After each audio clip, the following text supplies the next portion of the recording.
لکه تا خو نن په ډنډونو شروع کړې ده بس دې صحت ولې خراب شي صحت خو زما د جلات خان د لاسه تباه شو اوس خو د صحت جوړوم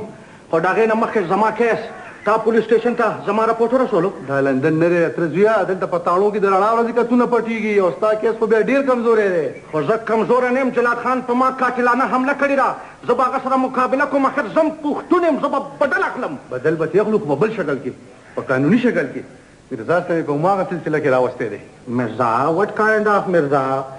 دی زموږ د علاقې پټواري دی او د جلات خان سره چې ستا کومه ځمکه ده د هغې قانوني پوزیشن ده ته معلوم دی ته ما ته دا وایه چې د مرزا خپل قانوني پوزیشن څه دی د سرکار په ژبه کې دی پټواري دی او زموږ په ژبه کې د ځمکو بادشاه د ځمکو بادشاه او کینګ آف لینډ دی د شال نه شړۍ جوړوي او د شړۍ نه شال هغه کاریګر دی اکرافټسمین کاریګر نه دی خو ډېر د کار سړی دی چې یو ځل پیش ته په شمخان ووایي نو بیا څوک پیش کولی نه شي ستا پښتو ډېره سټرانګ پښتو ده شیرعلي دا الفاظ زما ډېری کې نشته هو از پیش اینډ هو از پشمخان مړه ته یې داسې وګڼه چې ته په اصل کې پشمخان وې خو په ګرداورۍ کې تا نه پیش جوړ شوی دی د ټول جایداد حقداران تاسو دی او په نمبرونو کې د جلات خان په نوم یې لیکلی شي دا ټوکه ده دا فراډ دی دا غلط کار چا کړی دی د هغې وخت پټواري داسې هغه ولې کول بډې رشوت به یې اخیستی وي خپل کمیشن وایه خانجي په فراډ کیس کې کمیشن لندن کې خو داسې نو زه به هغه پټواري سسپینډ کړم هغه پټواري غریب خو تحصیلدارۍ ته رسېدلی دی تحصیلدارۍ ته اوس چېرته دی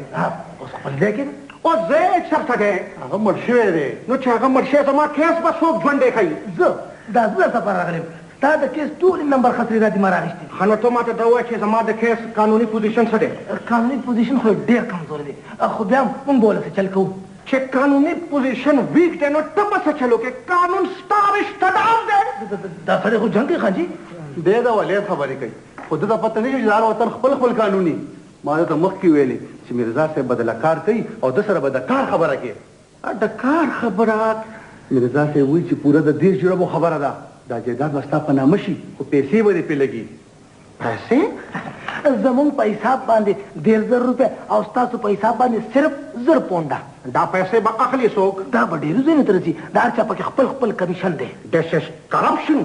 دا رشوت دی بېماني ده لندن کې خو داسې نو زه به ستاسو ټولو خلاف کیس کوم دا رشوت نه دی کمال الدینه دا د دې ځای دستور دی دا څنګه دستور دی لندن کې خو داسې نو نو ته بیا لندن ته لاړه او د خپل 40 کالو قبضه شوي جایداد وګوره ته چې څه لارې تا سره خبره بس کوم پرېږده دا تر ژویه بس ته پرېږده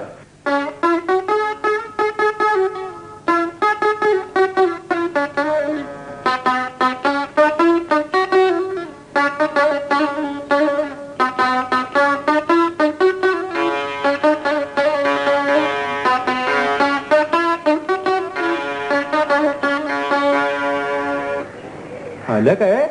دا دلته څوک راغلی دی ګوله په ځان نیم پوه شه چې کله راغلی ظالمه مونږ خو د نشه کو نشه څه ډېره اوچته ګوته یې روانه کړې اوس کنجبینه که دا بیټي قسمه دی بچو کنجبین خان زنده باد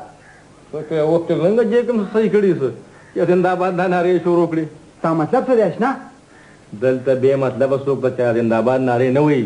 په دې ملک کې د هرې نارې هم څه قیمتي توتي ګله په دې خبرو دې نه پوهېږم خو چې څنګه ته موږ ته ویډیا ستار راکې داسې درته ویډیا خبرونه راوړم بیا وایه که نه څه خبر دی راوړی خبر خو ډېر اوچت خبر دی درته یې ویم خو ته به چاته نه وې چېت بار دی را باندې نشته نه مې وایه ته که نه ویم خو یې درته ویم ځکه چې زه څه واورم او تا ته ونه ویم بیا مې خېټه چوي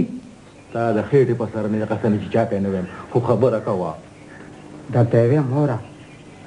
مالودین خان نه دی اته پسې پټواران راوستي پټواران د څه لپاره په دغه 16-15 نیم خو طالباشونو ته پسې راستور دي او د جلات خان پکې ډېر راغشتو بس دا ډېره ورته ورده زه لاړم هغه د خانم راغله چې هغه یې وانوري خان سلام علیکم وعلیکم السلام هلکه سړی دی ولې روسته سړي سره سړیتوب خبر نه وړی خان نو خیر خو دې ته نه خیر چېرته دی هم هغه څه وشو چې د څه نه ته یېرېدې سمه خبره کوه مړه مقدمې ته ځان جوړوه خانه څه مقدمه توتي ګل وایي د لندن خان در پسې پټواران راوستي دي او خپله ځمکه نالي ولې د مرګ یې اورېدلی څه نو بیا دا خولې د باندې مدې راماته شي خان د غوسې نه د ډېر تم نه اوبه راوړه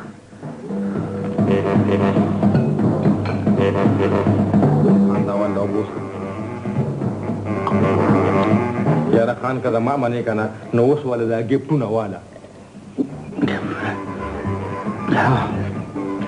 دا به له خامخا اخېستل غواړي ځکه چې خبره اوس شرط وشي شر خو ته په بیه علي خان